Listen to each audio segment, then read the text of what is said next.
السلام عليكم ورحمة الله وبركاته. رجعت لكم اليوم بالسلسلة اللي كلكم تحبونها، سلسلة الرعب.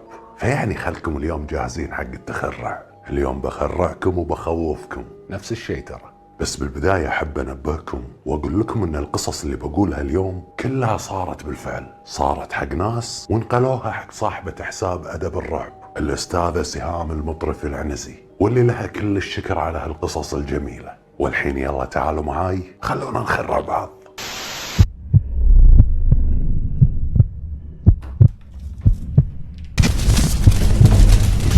أول قصة عندنا اليوم تقولها لنا وحدة. فتقول أمي تشتغل بمكان، وصاحب العمل اللي هي تشتغل فيه كان عنده مزرعة، فهي كانت تشتغل بمقهى، وصاحب المقهى هذا يملك مزرعة، وكان عنده يوم بالأسبوع يجمع فيه موظفين هالمقهى بالمزرعة، يعني مثل يوم ترفيهي. وطبعا بس الشباب اللي كانوا يروحون، وكان كل يوم أربعاء، ويسمونها ربوعية، لأن يوم الأربعاء فيسمونها ربوعية. يتجمعون فيها من العصر لغاية الفجر، ومثل ما قلت لكم كان يعزم بس الشباب، ياخذ الشباب ويوديهم المزرعة كل يوم أربعاء. وبيوم من الأيام أمها وباقي الموظفات اللي هم البنات راحوا حق المدير أو صاحب العمل وقالوا له هم احنا بعدنا بنتجمع، اشمعنا بس الشباب، هم احنا بعد بنروح المزرعة. فقال لهم ما ينفع، هذه ربوعية شباب، انتوا شو تسوون تروحون معاهم، ومستحيل اخليكم تروحون مع بعض، وايد صعبة. فقالوا له مو لازم بنفس اليوم، خلوا الربوعية لهم، يعني يوم الأربعاء لهم،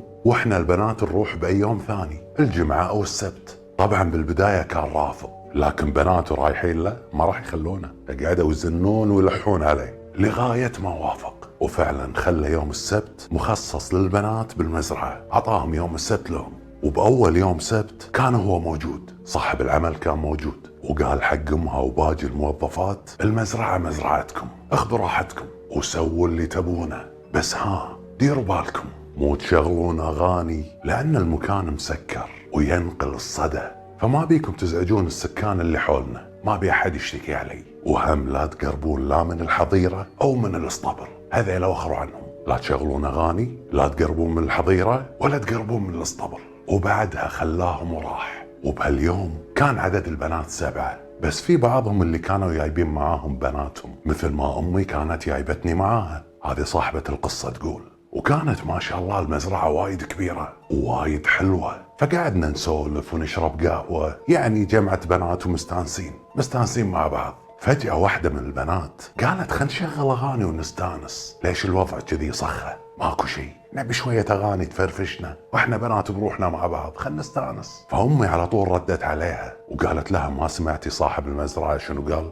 بعدين من وين لنا سماعات؟ ما عندنا سماعات حتى لو بنشغل أغاني. فعلى طول طلعت السماعة الصغيرة اللي معاها، طلعت جاية جاهزة، جايبة معاها سماعتها، والبنت عندت إلا تشغل أغاني، وقالت ما نعلي على الصوت، نخلي الصوت خفيف كذي بالهداوة نستانس مع بعض. وفعلا شغلوا الأغاني وبدأ يصير فيه شوية جو، وكلنا كنا مستانسين ما عدا أمي، كانت قاعدة وباين بوجهها ملامح الخوف، كانت تطالعنا كلنا وكانت وايد خايفة، وكل شوي تتلفت. وبعد ما خلصنا من وناستنا قعدنا من التعب، خلاص بنريح، فاللي قعدت واللي نامت واللي راحت تتمشى بالمزرعة. فأنا جيت على طول قعدت عند أمي وقلت لها خير يمه ايش فيك، ايش صاير؟ فعلى طول ردت علي وقالت لي الحين لازم نطلع من هالمكان بسرعة، ما ابي اقعد فيه. فاخذتني من ايدي على طول وطلعنا من المزرعة، حتى بدون ما تفهم صاحباتها شنو فيه، ما قالت لهم باي اصلا، خذتني وطلعت على طول.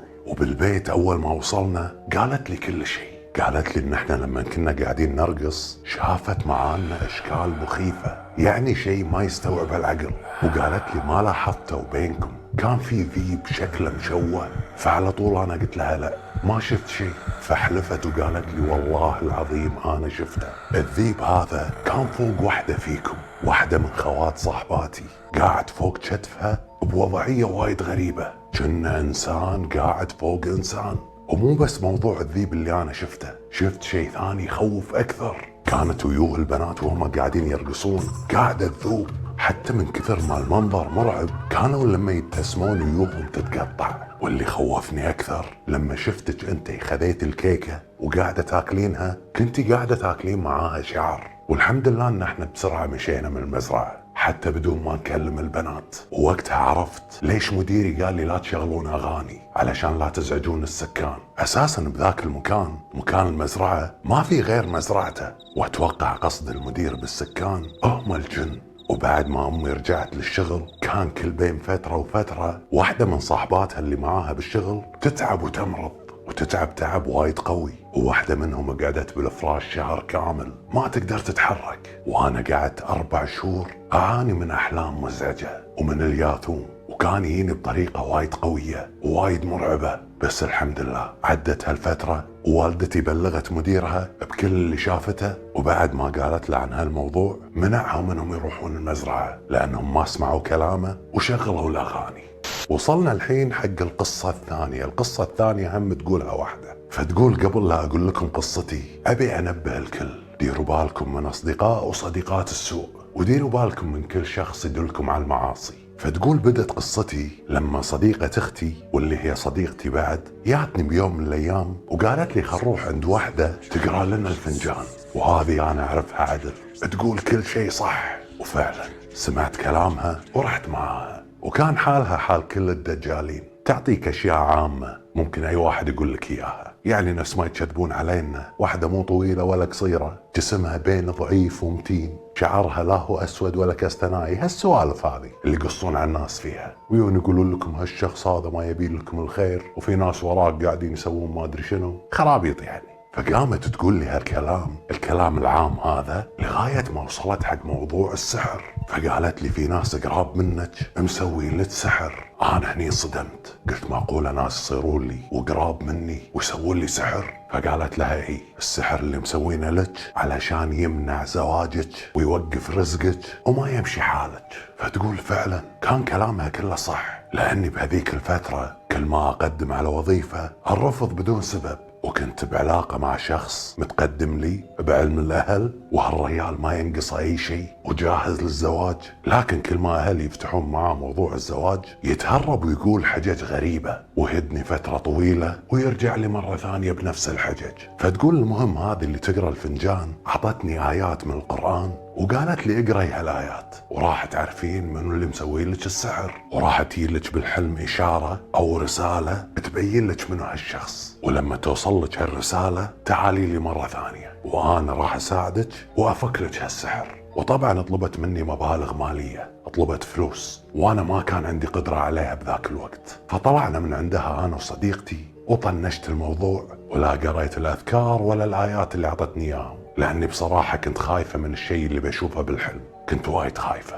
لكن أكثر شيء كان صادمني إنه فعلا معقولة في أحد من أهلي وقريب مني لهالدرجة يكرهني وتوصل فيه لأنه يسوي لي سحر علشان يأذيني. هذا أكثر شيء كان صادمني. فتكمل كلامها تقول طنشت الموضوع بذاك الوقت، لكن للحين كان موجود براسي لغاية ما جاتني نفس الصديقة ودلتني على واحد من اللي يقولون احنا شيوخ دين، لكن يتعاملون بالسحر والجن.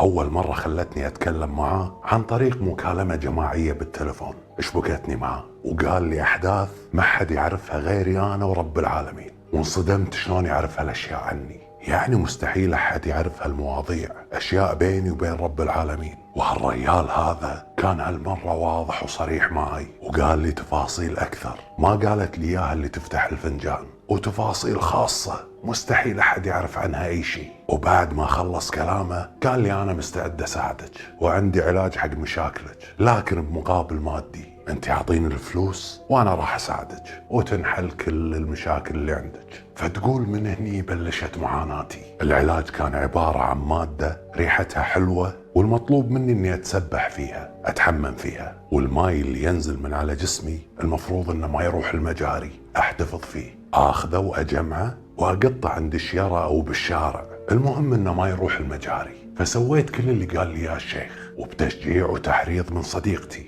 كانت دائما تشجعني على هالشيء.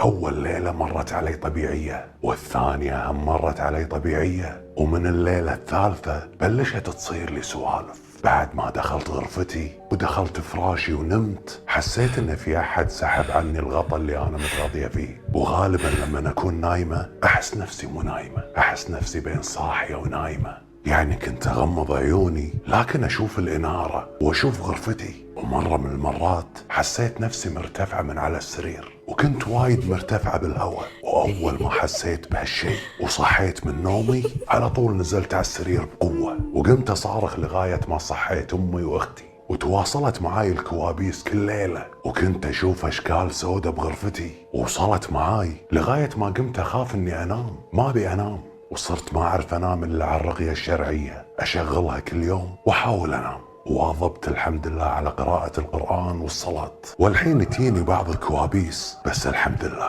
أحسن من قبل بوايد. وأنصحكم لا تقربون حق هالشغلات، لا يقص عليكم الشيطان بساعة طيش أو تحسون أنكم يأستوا من كل شيء وتتجهون حق هالمشعوذين والدجالين. ترى الموضوع ما هو سهل وما هو بسيط، والتعب النفسي والجسدي فيه ترى وايد كبير، فديروا بالكم من هالشيء. وصلنا الحين حق قصتنا الثالثة والأخيرة. واحدة من البحرين تقول بسنة 1997 كان بوقتها عمري 16 سنة، طحت مريضة وما حد يدري ايش فيني، ما حد قادر يعالجني، كان يحوشني صداع واطيح مغمى علي او اطيح غشيانة ووايد اتعب. خذوني اهلي حق وايد مختصين بالبحرين، وكل ما نروح حق واحد يقول ما ندري ايش فيها او يقولون ما فيها شيء. فبيوم من الأيام خذوني أهل المستشفى السعودي الألماني بجدة بالمملكة العربية السعودية، قالوا في أخصائي جاي من برا وخل نروح هناك يشوف حالتك يمكن نلاقي العلاج عنده. فرحنا هناك وبلشنا نروح المواعيد، وبعد ما خلصنا من مواعيدنا قلنا دام احنا وصلنا المملكة العربية السعودية لازم نروح مكة نعتمر، ما يصير احنا واصلين وما نعتمر. وفعلا رحنا مكة ووصلنا قبل صلاة العشاء، وكان لازم نرجع جدة قبل صلاة الفجر لأن طيارتنا راح تطير الساعة 10 الصبح. فحسينا أن ما كان له داعي نحجز سكن، نروح نعتمر، نخلص نقعد بالحرم شوية بعدين نرجع على طول جدة. فتقول بعد ما خلصنا عمرتنا كنت وايد تعبانة، كنت مصدعة ودايخة. فيانا شخص ما نعرفه بالحرم، يا وقعد يم والدي وقعدوا يتكلمون مع بعض، والظاهر ان ابوي قال له عن حالتي واني انا تعبانه وان احنا جايين نزور المستشفى وان احنا الحين وصلنا مكه بنعتمر ونمشي. فهالريال قال حق ابوي ان عنده سكن قريب من الحرم، وايد قريب من الحرم، ويأجره بمبلغ بسيط. فقال بدال لا تقعدون هالوقت الطويل هني تعالوا قعدوا هناك وريحوا، والمبلغ وايد رمزي يعني، والمكان عباره عن غرفه وحمام. فطالعني ابوي وشاف ايش كثر انا تعبانه ودايخه، فعلى طول وافق علشان انا اروح اريح. فطلعنا من الحرم ورحنا مع الريال السكن، وكان فعلا وايد قريب، على بعد تقريبا ممر واحد من باب الريان. وطبعا هالكلام قبل التوسعة. البناية كانت قديمة شكلها شوي يخوف، والغرفة كانت صغيرة وفيها سريرين، لكن السريرين كانوا كبار. فنمت أنا على أول سرير شفته. أول ما دخلت الغرفة أول سرير شفته قدامي نمت عليه، وكان أريح سرير نمت عليه بالدنيا. بحياتي ما نمت على سرير مريح بهالطريقة، وكانت البطانية ناعمة ووايد لينة، والمخدة والوسادة كانت مريحة. وأذكر أني قلت اللي يشوف هالمكان ما يتخيل هالفراش يكون موجود فيه. فنمت بهالليلة أحلى نومة نمتها بحياتي. المفاجأة والشيء الغريب اللي صار ان لما صحينا حق صلاة الفجر علشان نروح ونصلي بالحرم، شفت ان السرير كان قاسي وكان مصنوع من الحديد، حديد وايد قديم. المخدة كانت قاسية، والبطانية كانت عبارة عن بساط يشبه البساط اللي ناخذه لما نروح الكشتة او لما نطلع البر. فقلت حق امي شلون تغير السرير؟ يمه هذا مو السرير اللي انا نمت عليه البارحة. فقالت لي امي ماكو شيء تغير، كل شيء على حاله. فرديت عليها وقلت لها يما السرير كان أكبر وكان أنعم،